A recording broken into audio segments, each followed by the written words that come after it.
So we'll start the question and answer session, and as usual, Chandrika is ready with 2 questions. So we'll start with the written questions. Avasara Bhante, we have received 6 reports today. Right. Report number 1, this has 3 parts. I'll read part by part. Most Venerable Bhante, walking meditation. I stood at the beginning of the walking path and could feel the weight of my body to my soles of the feet. When I was walking, felt the floor was more colder near the window. I could feel the weight of my body and a softness to my feet.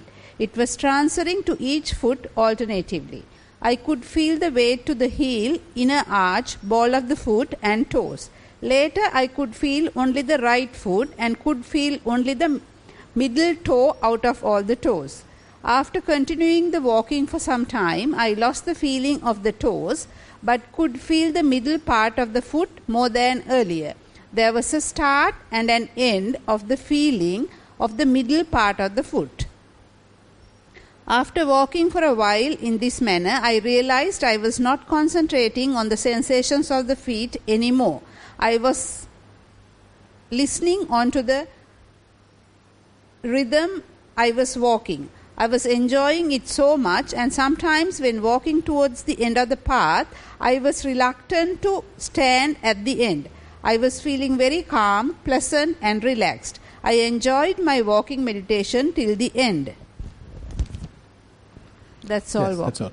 Yeah, basically that's good. So basically the idea is at the beginning we are able to clearly comprehend more and more detail, so that indicates certain amount of improvement of our practice.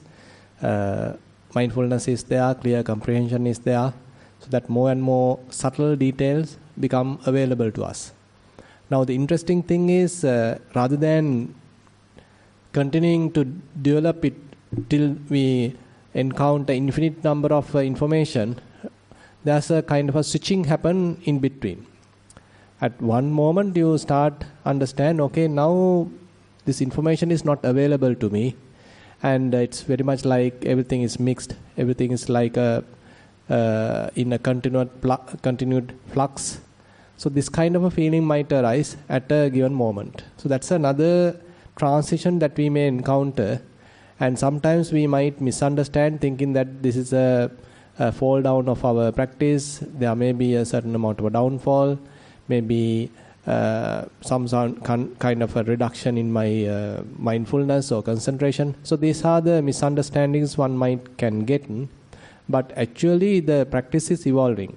So it is not that our mindfulness has reduced, or not that our concentration has reduced, rather it is continuing, but our understanding is growing. So instead of picking more and more information, now it is letting go of that information. So the nimittas, the signs are loosening now. So the mind is not interested of picking signs. Or on the other hand, the things are happening very rapidly. We are unable to pick the signs. So both scenarios are all right. So the mind is reluctant to pick the signs because things are impermanent. On the other hand, when things are quite transient and very rapidly changing, we are unable to pick the signs. We are unable to grab the signs. So you may encounter, now I can't recognize whether it is in-breath or out-breath in this walking, say whether it is the hardness or softness, or whether it is the what is called the heel, or the what kind of a toe I am experiencing. That information is lost, but some sort of a feeling is there, some sort of a sensation is there, but you can't name it, you can't label it. So this is quite all right. So that indicates certain further development of your practice. So it's a matter of continuing the practice. There may be internal perception level changes going on. So how you are looking at the world, and what is your attitude towards the world, or how you are encountering with the others. So there may be certain changes happening in your mind. So just continue the practice. That is the most important thing. What your experience is quite all right. Just continue the practice, and without being demotivated. Sitting meditation. I sat on a low cushion for the sitting meditation. I could feel my upper body moving up and down. I was focusing on my breath. Point number 1, in-breath and out-breath was rough and fast at the start. 2, the in-breath and out-breath was longer than earlier and in 2 parts in and out. The roughness was reduced a little.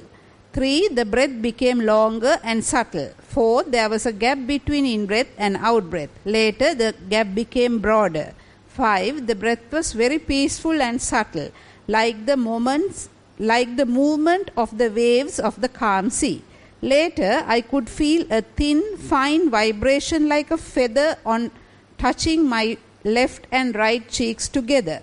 Observed how this subtle vibration of sensation increased, decreased, how it was spreading to different parts of the cheek, and at time it was disappearing and starting again. Sometimes I felt more sensations in different parts of the body, but those lasted only few seconds. I heard noises of animals and birds from the environment, but that did not disturb my meditation. That's all about the breathing. Yeah, good. Just continue. Basically, you are, even in your sitting practice, you are going to more and more detail. That's all right. And rather than naming them like birds chirping or those different names are not necessary, see how those sounds are changing. Now, those are not birds chirping, but they are merely sounds. And many different types of sounds are there. You don't need to name them, label them. Rather, they are merely sounds. So keep the mind more relaxed, more in a simplified form, and know all these things and see their changes.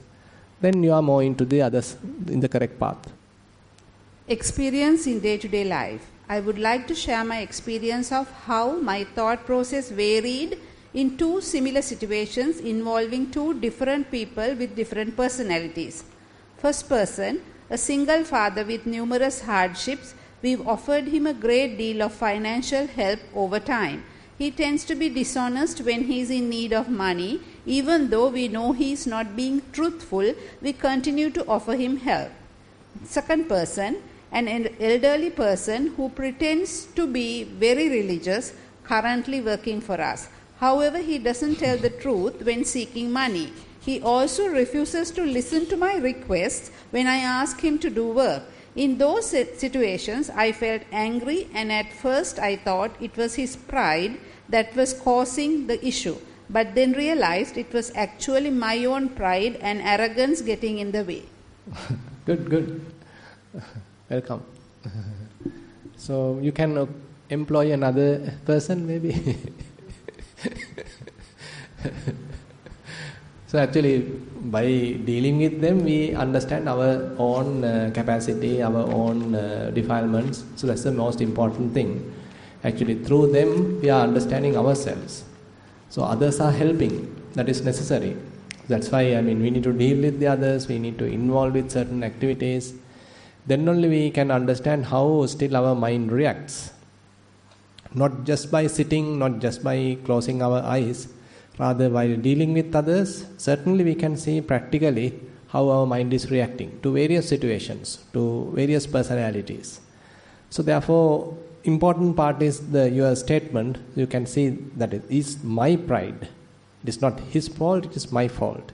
So likewise, we are becoming more and more introvert and understanding our own faults and try to purify our own minds. We can't purify the others, we can purify ourselves. So what your approach is very good, very interesting, and nothing much to add. So more you interact with the others, take care of your mind. See how it is behaving. What are the prejudices, what are the prides, what are the conceit, any kind of judgments, eye-making, mind-making, all that can happen when you are dealing with people. So very interesting area for us to explore, because we are the creators of the troubles in a way. It is not that the others are really making problems, it is we ourselves, how we are dealing with that problem, how we are participating into that problem, how we are making a person, how we are making a self. So all that makes the unnecessary burden, unnecessary trouble very interesting. Even though I am telling you, I also do the same thing. So that's what I am also trying to figure out, how eye making happens, how mind making happens, how certain conceit can happen while we are interacting with people. So it's a very interesting area, so that we need to explore. Definitely we need to explore. So just continue to explore. If the yogi needs to discuss or clarify anything, please raise your hand. Yeah. So we'll move on to the report number 2. Most Venerable Bhante, walking meditation 1 hour. Walk without noting. Body and mind is relaxed, stress-free, effortless. Observe arising and passing of thoughts. Recently, most thoughts are based on feeding the ego. If I like a thought, it goes on to 3 to 4 sentences and let go. Gradually, thoughts subside. Shall I read the sitting also? So this is walking. Yeah, this is walking. So while walking, you have watched the mind. That's quite all right. So allow the body to naturally walk, but you are watching the mind. So allow mind to think if necessary, but we are not promoting thinking, but they are merely thoughts. And you have interestedly, in an interesting way, you have recognized how thoughts are promoting a self. So, this is a very interesting finding, actually a kind of an insight. So why thoughts are popping up and what is their purpose? Actually, most of the time the thoughts are useless, no need. Without thoughts you can function. But thoughts are popping up and try to confirm the availability of a self. Try to kind of ascertain or how to confirm, introduce, okay, there is myself, there is you who did this, who did that, going to do this. So kind of a continuity of a person, continuity of a self is being affirmed by these thoughts. So they are tempting us to accept it, but it is complete deluded type of thought. So if rather than being deluded by these thoughts, so we need to penetrate them now. So they are merely thoughts, they are based on certain delusion, and once we know that, so rather than we being a victim of that thought, so we can penetrate it, we can recognize it, we can ignore it, or we can simply disclaim it. So that mind become more simplified, more clear, spacious, silent. And you can enjoy the silence of the mind. So no need to think. In case there is a necessity, you can think. But most of the time, thoughts are trying to fool us. They are trying to confirm a self. They are trying to affirm a self. So if we can understand that, we can devalue the thoughts, basically. It's very, very interesting insights actually, as you are continuing Chittanupassana particularly. And you get a very good, very fair and open chance in the walking meditation. Because the walking is a place where your mind can look at, see, hear, smell, taste, all can happen. But you need to guard the mind. What are the mind thinking while you are walking? So the same thing explained by the Buddha in the Mahasunyata Sutta, for example. So he is saying that while keeping the mind empty, now you go to the walking path, but the main concern is what are the type of defilements arising in my mind. Am I able to maintain the same clarity? Am I able to maintain the emptiness, purity of the mind? Or are there any thoughts popping up? So your finding is pretty good. Continue your practice. Sitting meditation, 45 minutes. Start with Anapanasati. Shortly notice the arising and passing of random thoughts. The thoughts subside and goes to the empty state, within brackets 30 minutes, and returns to a distant thought.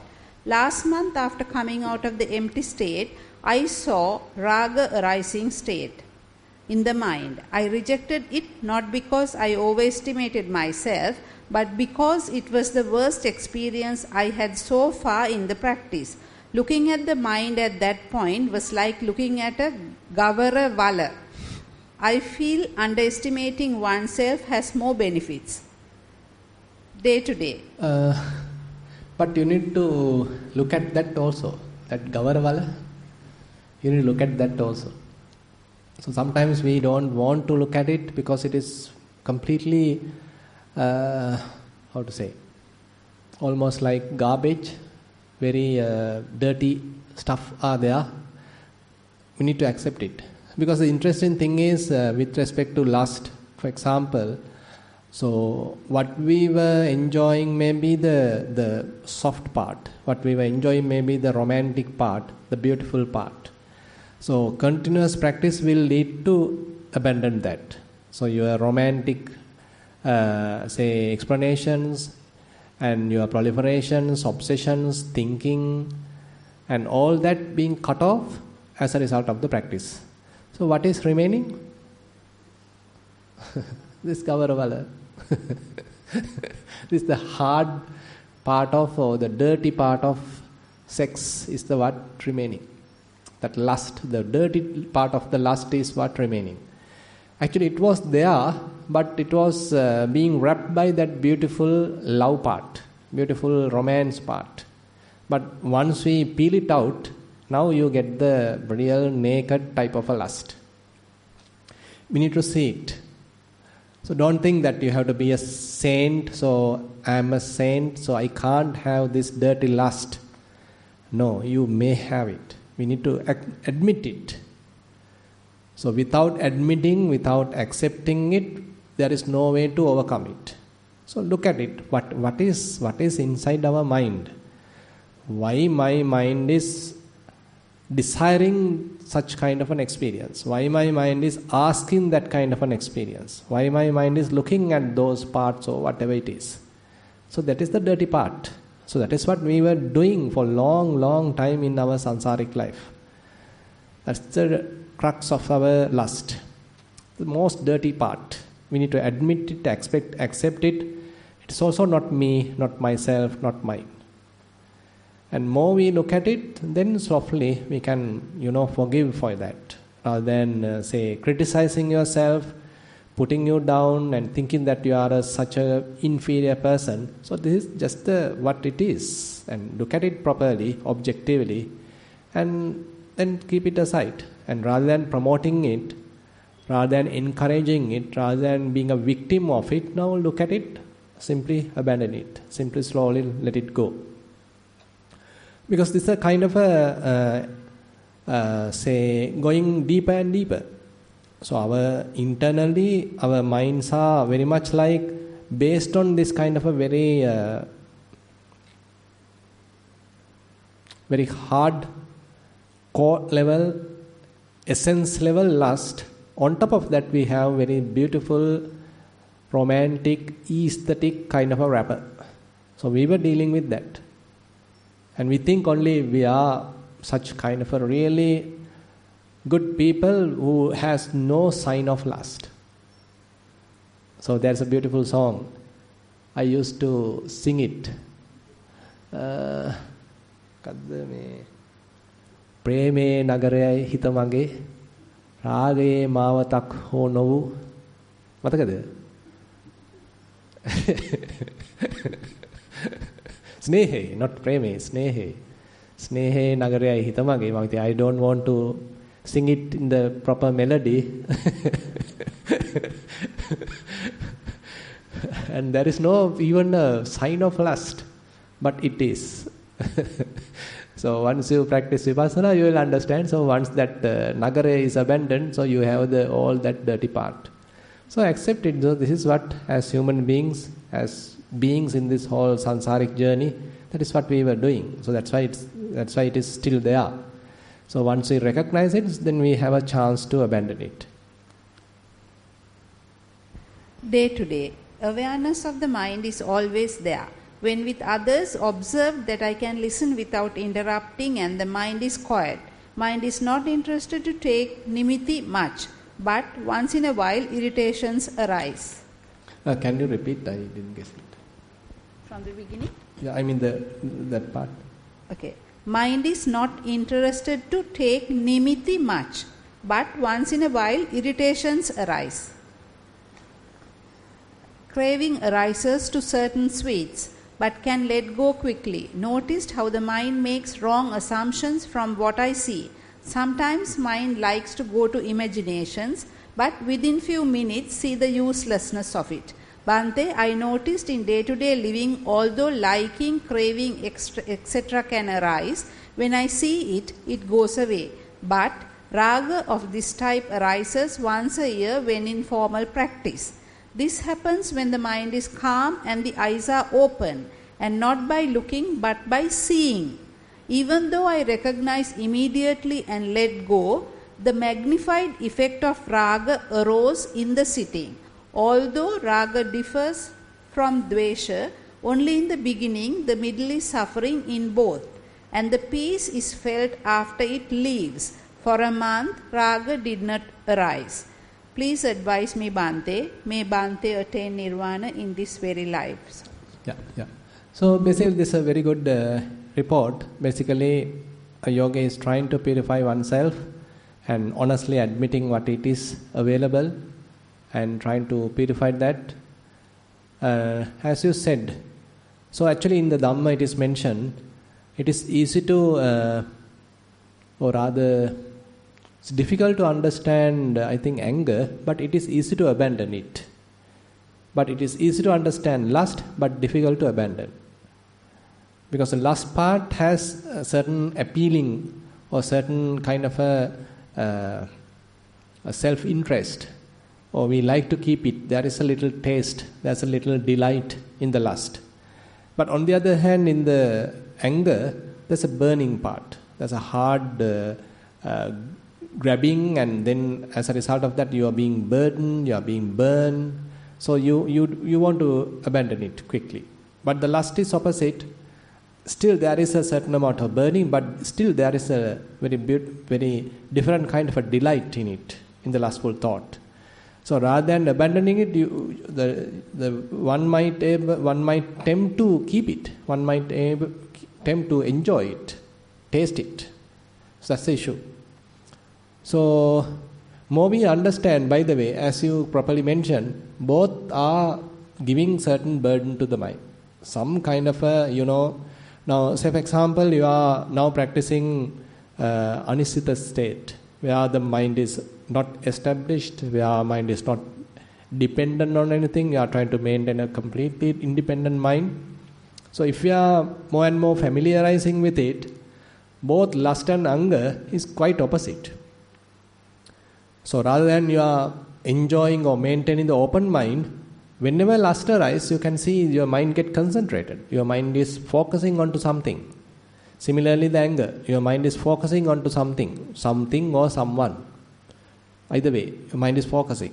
So that focusing actually develops certain amount of friction in the mind, certain amount of burden to the mind.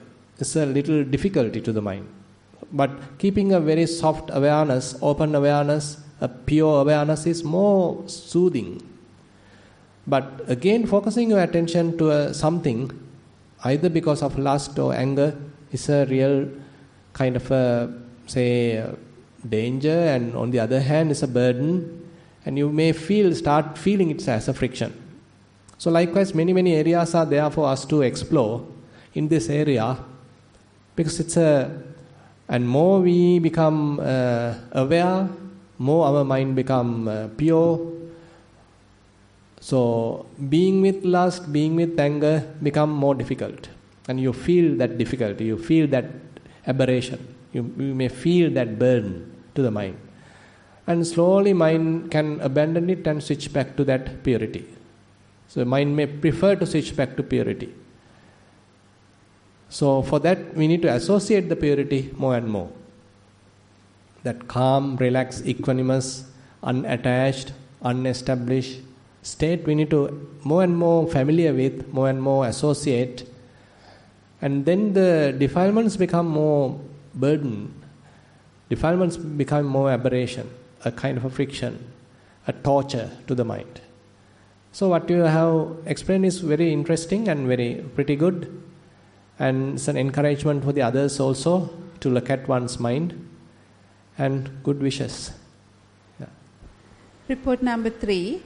Most respected Bhante, first of all, I pay my great gratitude for all the advice given to understand this Vipassana journey in a simple way and wish to share the last few days' meditation experiences. For further advice, please. Walking meditation. Freely walked without paying more attention to the body and managed to identify a simple mind without thoughts. But still I have a preference to close my eyes at the end of the walking path for a few seconds and used to enjoy a peaceful state. That's okay. I mean,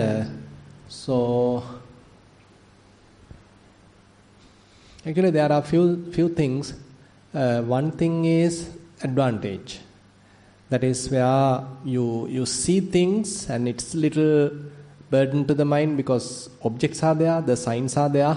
Even though the mind is not picking them, still the objects are there.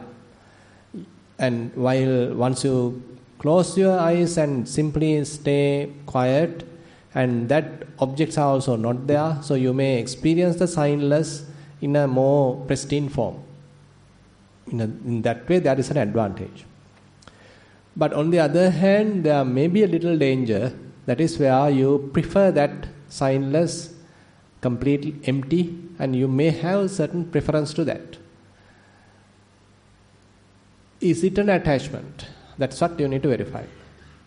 Is it a real attachment? You want to be there for long time, enjoying that, being in it.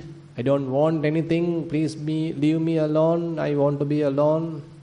Or is this the kind of a seclusion you are wishing for? Or is it just a very smooth, relaxed calmness that you are enjoying, and but there is no any much friction while being with the others? Still you can deal with the others without much friction. So you can refer this Ananda Sappaya Sutta, for example. So Buddha explains very deep concepts related to the Ananja state. So very, very stable mind. Ananja means quite stable mind.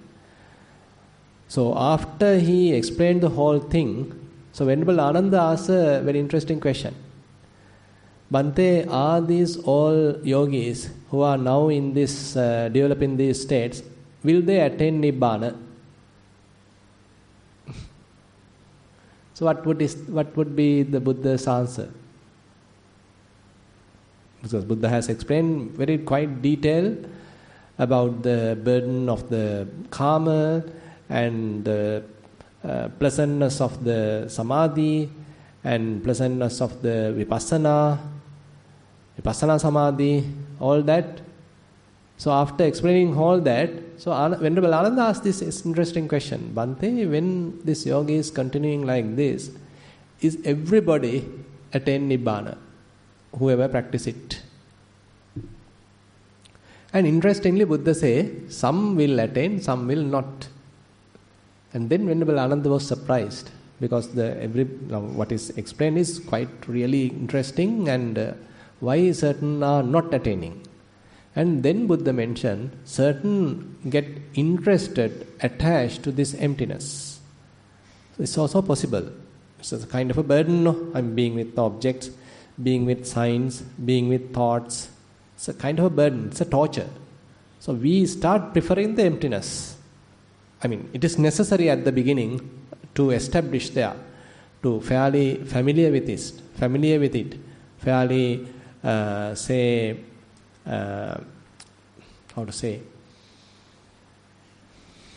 becoming more and more home-like. For you need to associate that further and further. But once you are able to do that, then try to maintain a balanced attitude. Rather than always preferring that I want to be alone, I don't want to associate anyone, I always want to stay in this emptiness. That might be a little going too far. But have little relaxed attitude, okay, I can be with the others, deal with the others, talk with the others, but still maintaining that purity in the mind. But time to time I can switch to emptiness, no one is there, so I am alone, simply enjoying that emptiness, which is the boosting to the mind again. Because being with the others, dealing with certain situation gives certain friction to the mind, but I need to heal the mind again, so I am switching back to that emptiness, staying there for a while, completely healed.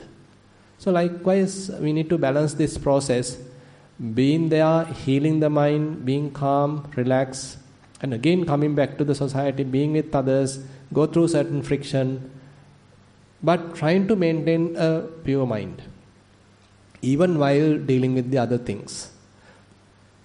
Quite challenging actually, not easy, quite challenging, but quite very interesting. Sitting meditation. Experienced a dark place at the beginning itself and just be there. Enjoyed a calm and relaxed state. No big interest came to pay attention to the body. Identified minor thoughts, but no big stories behind that. Simply all these thoughts came and went without disturbing. Maintained this peaceful state for further few more times, even after changing the posture or opening eyes. Good. Just enjoy that, no problem. I mean, interesting thing is, see whether there's a huge attachment to that. So that is not necessary. So if it is there, just abandon it and maintain a very, very soft being there. Just be there, but with kind of a very soft awareness, quite relaxed awareness. Not that you are going more and deep and absorbed to that state either, but you are in a very gentle, very relaxed, smooth, soothing kind of a state. That's all right. Entirely based on the balancing. Complete balancing is here you need to look after. So if we step too much into concentration, that is also not balanced. If we are not giving enough attention, then mind encourage thinking or getting signs again. But if you are putting too much effort, that's also not a good thing. So you need to minimize the effort also. Almost like no effort. Almost like no effort. But no thoughts, no signs, no grasping, completely pure, maybe dark. Very interesting areas. Actually, these are very, very interesting areas. How to balance our faculties. That we have learned. Saddha, Viriya, Sati, Samadhi, Panya. So at these states, they are in a very subtle level and we need to balance them properly. Kind of fine-tuning it. And if we are able to handle it properly, then we can enjoy that very relaxed state. Otherwise, we end up with a kind of a getting into an extreme. We ourselves can know that. I mean, if I successfully being there, or did I experience certain kind of a friction, maybe too much concentration? Because if we into too much concentration, you feel burden, not much relax. But less, not the concentration, but the open awareness. The mind become more open. It is not that you are trying to pushing yourself out. Rather, there is no burden for the mind. There is no boundary to the mind. There is no barrier to the mind. So the innate goodness or innate qualities naturally unfold, naturally blooming from the heart, from the mind. Very interesting. These are very, very interesting areas. Yeah. Day-to-day life. Able to maintain a peaceful state while doing the day-to-day work too.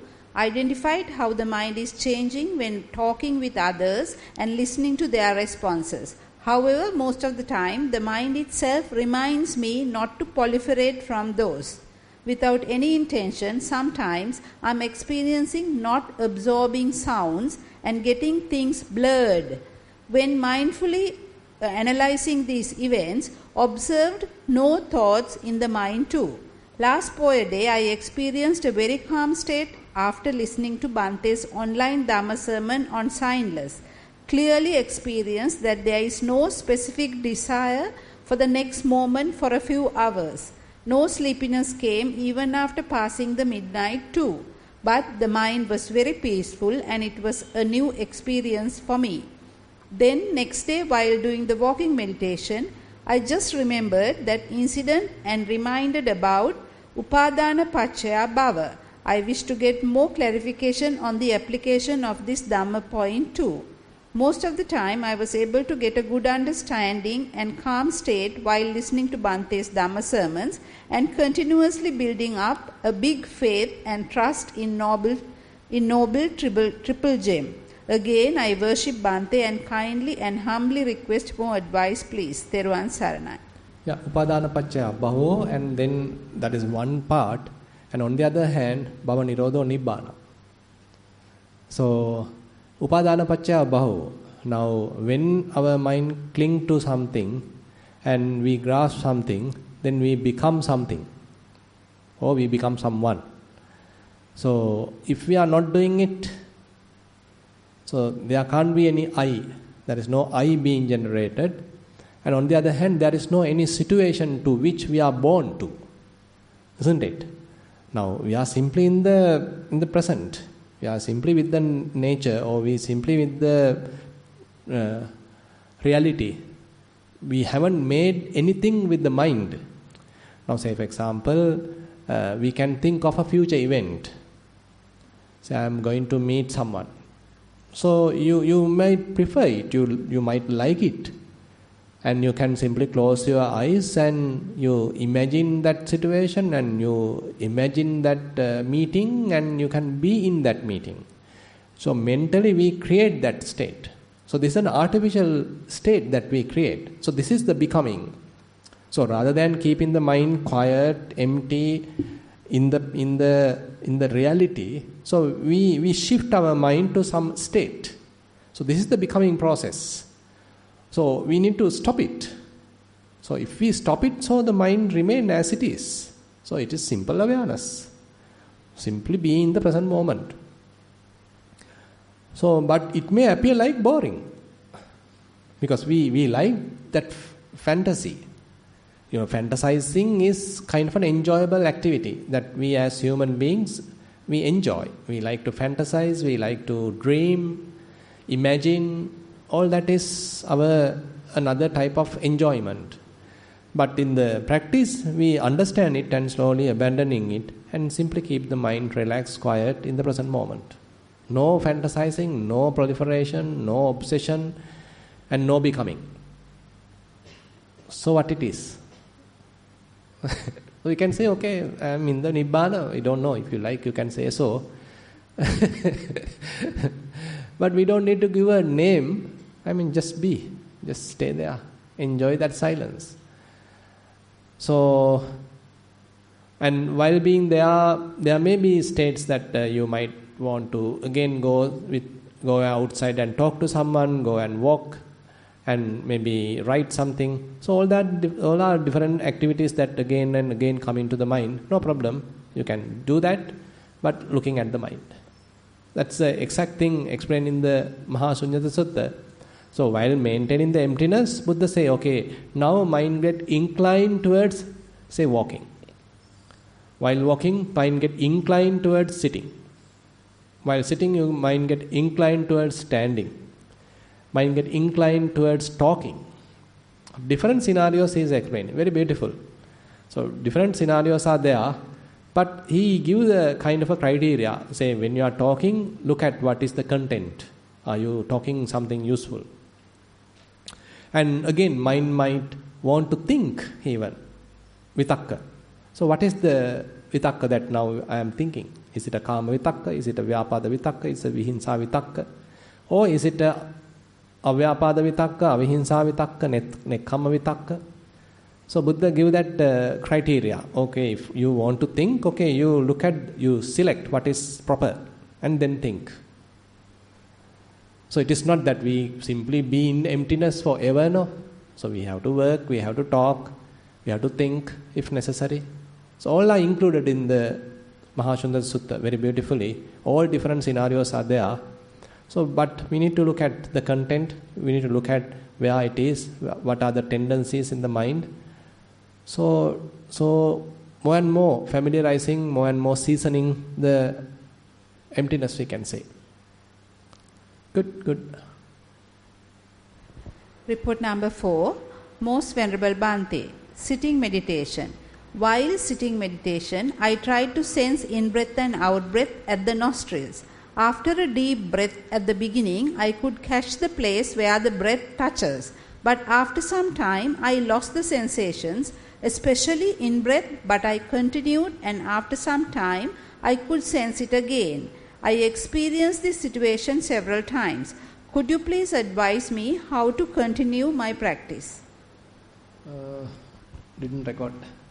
Shall I read it? While sitting meditation, I tried to sense in-breath and out-breath at the nostrils. After a deep breath at the beginning, I could catch the place where the breath touches. But after some times, I lost the sensations, especially in-breath. But I continued, and after some time, I could sense it again. I experienced this situation several times. Could you please advise me how to continue my practice? No, I don't think that you need to do any particular special thing. Just continue. Because as the very beginning we discussed, so at the beginning you may be able to look at all these salient features. Okay, this is the beginning, this is the middle, this is the end, this is hardness, this is softness, this is roughness. You can name it, you can label it. Everything is recorded, everything is noticed. You can clearly comprehend. But at another level, you start losing it. You can't register it, you can't name it, you can't label it. The signs are not available. It's another level of your practice. So don't worry, just continue. There is nothing to add. Walking meditation. While walking, I could keep concentration on feet for 10 to 15 minutes. I sensed the roughness of the coir carpet and smoothness of the tile floor. Further coldness of the tile floor too. While transferring from one foot to another, could sense the weight.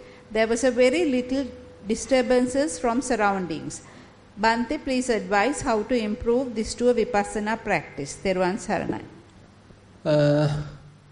So you made a statement that very little disturbance. So that indicates that the mind become more and more introvert, being with yourself. Amidst so much of different disturbances, you still can maintain the calmness. That indicates certain improvement in yourself. For the time being, I suggest just to continue. It is good that you are inquiring what's really going on and is there any adjustments I need to do. That's not a bad thing. But nothing is needed. So just continue. There are changes going to happen. Report number 5. This is a Dhamma question. Most Venerable Bhante, I have listened to and read about certain explanations with regard to 6 elements and 5 aggregates. What I understood was that consciousness, when it is an element, it is called pure consciousness, and this element is everywhere where there is space element. The consciousness we refer to in 5 aggregates is considered as sense consciousness. Pure consciousness has awareness and it doesn't have the ability to understand.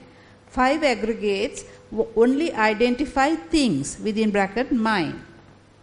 Pure consciousness and 5 aggregates are together but no integration. 5 aggregates arises in pure consciousness and pass away. When we don't get attached or averse 5 aggregates, we are in the present moment stroke mindfulness. Is there any sutta which talks about above explanation? May I know who has written it? Yeah. Okay. Actually, there is one sutta called Upaya Sutta. You can refer Khanda Samyutta, Upaya Vagga, Upaya Sutta. Upaya means engagement. And so there Buddha gave an explanation on the 5 aggregates and how consciousness aggregate is established on the form aggregate. Rupa upayang va bhikkave viññānaṁ tiṭṭhamaṇaṁ tiṭṭhaya rupa arammanam rupa patiṭṭaṁ nandu pasechanam buddhiṃ virulhiṃ vepullam apajjai. So very, very interesting sutta. So how the consciousness being established on form by clinging to it, attracted to it, developing on it and finding a kind of a footing in it. And similarly he explained the feeling aggregate Similarly explained the perceptions aggregate. Similarly explained the formations aggregate. So that means the consciousness aggregate either associate with the form or feelings or perceptions or formations. Now, so this is about the established consciousness. We can't say it's the sense consciousness, a kind of a fabricated, conditioned, established kind of a consciousness. Now, apart from these four, there is no any other place for it to attach, to find a footing, find an object. So these four are the must, four are the max in a way. So that is the point. Now, with the practice actually, with Vipassana practice, assume that one loses this attachment to the form aggregate and ultimately completely become independent from form aggregate. Similarly, one practices maybe Vedana-Anupassana and see the true nature of the feelings, so that that attraction, attachment, grasping to the feeling aggregate also cut off. Similarly, the perception, similarly the fabrications. Now the attachment is abandoned, the tanha craving is abandoned. So now the consciousness is not established. Now the consciousness is not established on form, feeling, perception and the formations. Now what is that consciousness? So that is the consciousness we typically call as the unestablished consciousness. Appatittita vijnana. So unestablished consciousness. So your question, so there is no any integration between these two. But I feel in this sutta, both are very much like tackled, both are explained like. So when that lust, raga, the attachment, the desire to a particular aggregate is abandoned, so then the consciousness become appatittita. So that is explained. I don't have that sutta here. Anybody have sutta?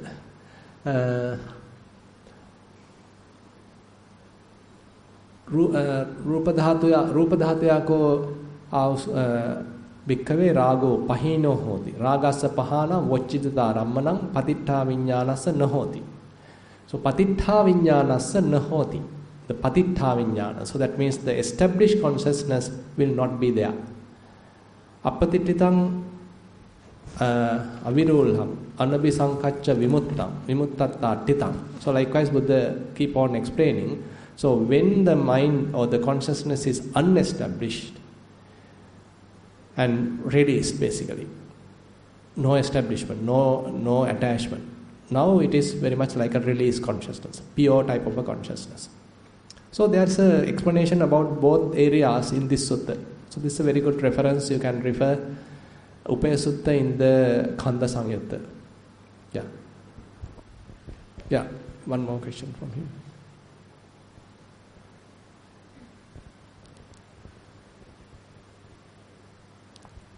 So Bhante, now let's say because that is about like when we are talking about 5 aggregates. Right. So when we are talking about these 6 elements, right? 6 elements also we have this consciousness. Consciousness element. Yeah. So you have this consciousness in element as an element, and what is it actually? Yeah. No, don't think that the elements they are merely pure elements. We can say they are pure elements. They don't belong to any person. There is no self there. That is true. Yeah. So that is the real teaching actually. The element is a mere element. What element is a mere element? Conscious element is also a mere element. So actually, even this established consciousness is also an element. It is not a person.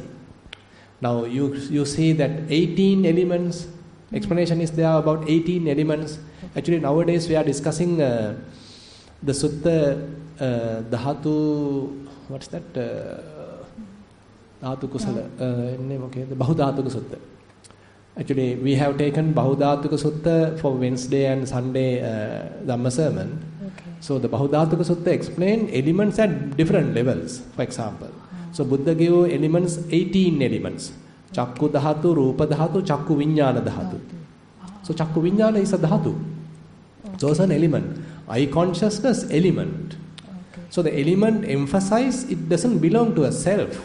It is not a self. Due to a certain condition, causes, it is arising and passing away. It is not a self. It doesn't belong to a self either. So the elements term, dhatu terms emphasize that, the non-self attribute. So similarly, even Buddha takes it to 6 elements. So the Patavi dhatu, Apo, Tejo, Vayo, Akasa, Vijnana. So they are also elements. And Vijnana dhatu actually is a summary of the whole mentality there. So that you know that the 5 aggregates is one explanation. About our whole experience, we can summarize as 5 aggregates. About our whole experience, we can say 6 sense bases. That means rupa, that means we can say more precisely external and internal sense bases. That's another way of explanation. Similarly, 18 elements. Chakku dhatu, Rupa dhatu, Chakku Vijnana dhatu, Sota dhatu, Saddha Vijnana dhatu. So likewise. There are also Mano dhatu, Dhamma dhatu, Mano Vijnana dhatu. So all mentality part is summarized in that 3. And on the other hand, the consciousness element also is a very wide, broad area. It is not only the unconditioned or unestablished type of consciousness, but all the other mundane type of consciousness are also there. But they are also merely elements.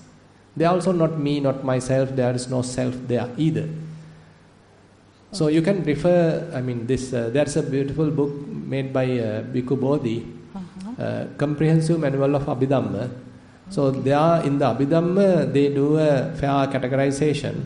So when different such explanations are there being given, so what are the areas which is included in a certain explanation? For example, say Mano dhatu. So what are the ingredients of the Mano dhatu? When we say Mana, what are the ingredients of Mana? When we say Mano Vijnana dhatu, what are the ingredients of Mano Vijnana? So it's a very broad area. Now typically we say in the Abhidhamma, consciousness has either 89 or 121 types of consciousness. Chitta, Chitta Kanda, different types of Chitta are there. Now all are in that. So likewise, but all are in a way elements. That it doesn't belong to any self. None of them have a self. All are elements. So, Bhante, in Bahya Sutta, when you say this seeing, it is like 5 aggregates without clinging, is it? 5 aggregates without clinging. Without clinging, but 5 aggregates are happening when you say seeing, or when you hear. Hearing. Like it's 5 aggregates that happens, but however without clinging, is it? Without clinging, we can say so. We can so. Just the mere participation of aggregates are there. But the mind stopped clinging. Mind has stopped any grasping or eye making, mind making. Nothing is there. By the way, just a little advice. So don't try to analyze.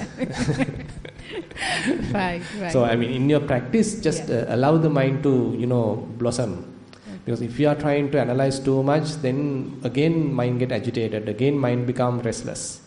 Because we have that attitude of putting all our knowledge into the practice and try to figure out all that information or figure out each and every experience using our Abhidhamma knowledge, and it's going to confuse the whole thing. Thank you very much. The last report number 6, Dhamma question.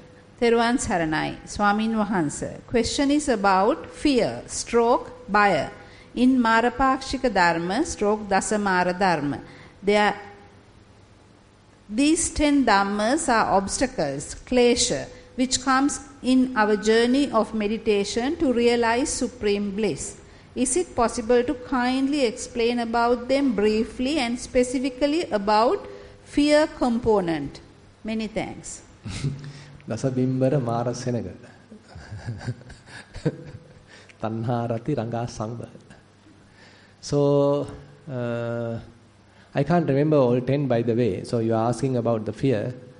So, as Bhante Dhammajiva also, repeatedly mentioned, so fear is a fetter.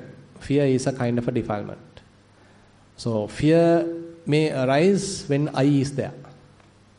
So when presence of I is there, there is someone to protect. I need to be protected. So someone is going to attack me. So my mind, myself, me, I, all are there. Then fear is there. But if there is no I, no person, no individual, no myself, nothing to worry. But not easy to do like that, by the way. So we can see whenever fear arises, where is I? Where is I? So how the sense of I is coming to the picture? So whom I need to protect? Now, we all may have the fear because we are not arahants and we are not anagamis. So the non-returners and the arahants only don't have fear. So before that, everybody will have fear. So remember that. So fear is a very subtle defilement, and till we have that, actually typically it is attributed to the anger part, dvesha. To the dvesha, it is a dvesha mula. If in terms of the mula, the roots, lobha mula, dosa mula, moha mula. So dosa, this fear is attributed to the dosa mula. It's related to the dvesha. Where I have a certain friction towards a situation. I have a certain resentment towards the situation. I don't want a certain situation, a way of happening. I don't want to accept it as it is. I don't want it, so I am fearful. It's going to change. My desire not going to implement, something like that. So anyway, the sense of I is one root cause of fear. So if we can look at whenever we are fearful, where is I? So where the I part is there, a contribution coming from I, a sense of I. So if we can look at it, very interesting finding, but very tricky area, because fear is not something that we can play with it. Fear is fear, so we can't play with it. But at least time to time, at least we can try. Whenever fear arises, so is there any I component inside it? So why the fear is arising? So what are the contributing factors towards this fear? Is it a completely wrong misbelief which has caused this fear? That's also possible, no? So there may be a fear, type of a phobia, type of thing, because of a misbelief, wrong belief within us. We are encouraging that wrong belief, so the fear might arise. Different situations are there, but one root cause is the sense of I. I is there, a self is there to protect. So that person, that individual, that I being attacked, is threatened, so you become fearful. I become fearful. I don't know, the answer is enough. Yeah, is it something to do with bhavatanha? Definitely. Because I want to exist longer, further. That's why the beautiful Adimutta Thera Gatha, I think I always refer that. Adimutta Thera Gatha, so he is an arahant, and when he is being trying to killed by the robbers, bandits, so he say, if you want, you kill, I don't mind. These are pure sankhara. They are simply arising and passing away. I have no big deal with it. Anyway, these sankharas are coming and going. I have no purpose. And if you have any purpose, you take that purpose. I don't mind. So can we say like that? So kind of an extraordinary kind of a state. That the realization of an arahant in that sense is a very extraordinary kind of a fearless state. No fear at all, even at the death. That's very strange in a way, how the mind is completely uplifted to that level. There's no any fear. Very interesting. And not only that, even that Nandamata, Velukantaki Nandamata, So she's also giving one area of this category. So her husband passed away, and after he passed away, he became a deity, and time to time he appeared in front of her from the same figure. So what happened to you if it happens? So she actually explained it to Venerable Sariputta. Bhante, this is happening, but no fear in me. I don't get frightened. So then Venerable Sariputta said, yes, it's really extraordinary kind of a skill. It's really amazing. Abhuta Dhamma. She's actually an unwrittener. Nandamata, Velukantaki Nandamata is an unwrittener. It's a very interesting area. You can read Nandamata Sutta. Very interesting sutta. Yeah. No more questions? Yeah. Those are all the written reports, really. Yeah. If there are no more questions, then we can wind up the session and we'll have the Dhamma sermon as maybe at 4:30. Yeah, we'll have Dhamma sermon at 4:30.